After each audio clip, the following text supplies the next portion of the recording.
Baggies fans, welcome to expressandstar.com. My name is Jonny Drury, as always alongside the ENS's main Albion man, Lewis Cox. Albion, a good day all round in the FA Cup. Albion have beaten Aldershot by 4-1.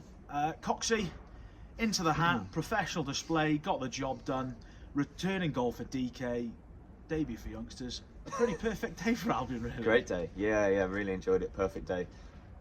I've said before this, I said in the week, quite vocal about it, I love the competition, I love the third round, I love...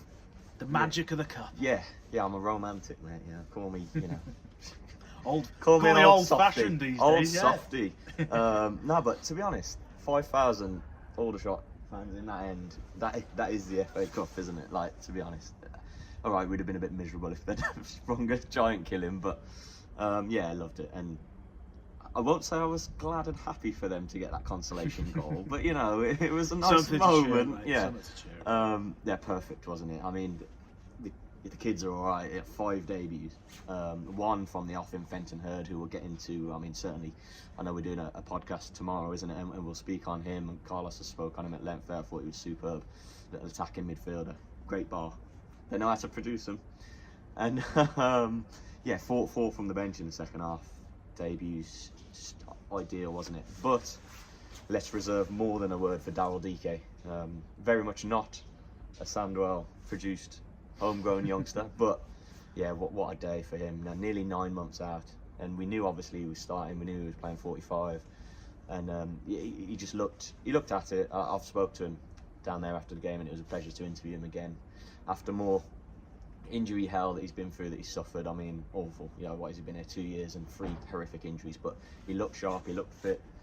I mean, I got a little exclusive for the video, I was going to say it, but he even said to me he sort of surprised himself by how well he felt, so that sounds like a positive to me, and Carlos was very happy for him to come through. He sort of joked in there, didn't he, that Carlos can shove that to his medical stuff now, like, you can't stop me from playing him anymore, type thing. Yeah, a bit of quip in there, but yeah, let's talk about the goal. What a finish. Just absolutely hammered it into the top left corner, didn't he? You could see how much it meant to him as well. Yeah, the celebration yeah, massive. The pictures we've got on our website now on the match report, the pictures from Club Snapper Fraj, are brilliant, aren't they? We could see from up here down the other end of the stadium just the childlike gleefulness in his celebration, couldn't you? Like, it was amazing. But as we know from last season, when he played from November to April before the injury, he does know where the goal is. He's as Corbin said to me in there, he's a striker who thrives off goals, and he knows where to be, the instinct, and he can finish.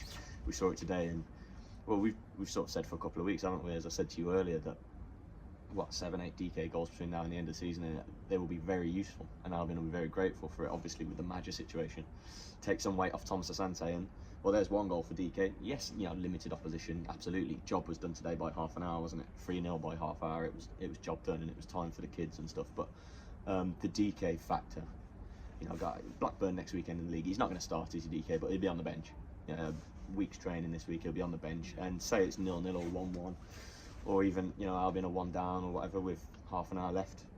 It's not bad to be turning to him, is it? So it's a massive boost, I think, as well as like the FA Cup progression. Great, all for that. Love the competition. Get me a tinfoil FA Cup. All of that. Kids love it, but I think the Dike thing for the season and in a nutshell, the Dike thing's huge. And it was more a case of they got him through today, and there's so many points that we could talk about, which we'll go on the pod tomorrow. Obviously, Nathaniel Chalobah's first Albion goal, Fellows' first goal, into the hat for the next round. Although Carlos Corbin started his press conference by saying pleased to get the 3 points out of habit, which he laughed about as well, which we've all been a little slips for that. But I just want to finish on Tom Fellows. We'll talk about Fenton Hurd tomorrow, who I thought was absolutely fantastic. Really stepped up to the plate. Harry Whitwell, who came on as well. But Tom Fellows, his performance, I've given him a 9 in my ratings, and I know that you've got to take into account the opposition. Aldershot did come out and had a bit of a go, but I thought every time he had the fullback on toast, he set the goal up, and I thought the goal he scored was the composure he showed there to check back inside and score. Albion have got a real talent on their hands, and a real talent now who has got a big opportunity to stake a claim and make that one of them wide places his very own. I thought he was class today. Well, he's quality, Johnny. He's just quality, and we've seen it in the Championship, and to see it there. So he's on loan at League 2 last season, bottom end of League 2, which is not far above where Aldershot are, and he did well for Crawley, didn't he? He didn't get the goals and assists he needed in a bad Crawley side, but like playing in a good Albion side, as we've seen in the Champ, playing in the gulf between Albion and Aldershot today, he just stuck out like a sore thumb, didn't he? He's 20, I think, fellows.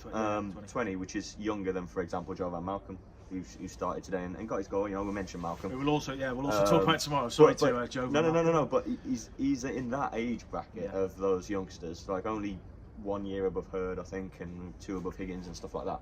We forget how young Fellows is, but my point is, he doesn't play like any of those young players, and that's nothing against any of the other youngsters. That's just of how good Fellows is. You always know with a young player when they look like a senior player, sort of physically, tactically, quality-wise, and he just fully looks like a first-team option now, doesn't he? And we know obviously the situation where I've been looking to get some loan wingers in this month. Clearly, with Grady off in Africa and Sarmiento gone back, Wallace, all being well, should be around by Blackburn next week. I gather that's the aim, but Fellows is right at it now, isn't he? There's no guarantees that a loan comes in for Blackburn. Fellows is right there, and he was superb today, wasn't he? I was so happy to see him score that at the end, because his first career goal, he didn't manage to net it at Crawley, like I said, so that'll be a massive sort of weight off his shoulders, won't it? And he got an assist for Chalobah, I think, right at the start of the game. He did, yeah. Hurd, wonderful as well. And to be fair to Fenton Hurd, just mentioned this, Carlos has said in there, hasn't he, that Hurd shone in training, and just that at his young age, at his tender years, got that tactical touch, understanding already that the coaches don't have to drill it into him, and that's when you think you've got a bit of a player, really. And because we haven't mentioned him, I thought Harry Whitwell was the pick of the bunch. Well, set up the last goal as pick well. of the bunch of the young subs. Grown a bit, hasn't he? Looks like he's still quite thin, but big lad now, and in terms of height and stature, and got stuck in. He's technically and got the guile and creativity, very sound. Through ball to Fellows, as you say, for the assist. So a perfect day. No fresh injuries. Dike's okay. No concerns. A perfect day. Happily into the 4th round. Let's see what the draw brings tomorrow night. Who do we hope for? I know who you want. Well, I'm not telling you. I'll tell you tomorrow. I know. I'll tell you tomorrow on the podcast. You want a short trip down the road? We'll see indeed. But fantastic day, as Coxie said. Perfect day. No injuries, goals, debuts, Dike's return, and Albion are in the hat for the 4th round. Final score here at the Hawthorns: Albion 4, Aldershot 1. For all the rest of your reaction, you know where to go: expressandstar.com.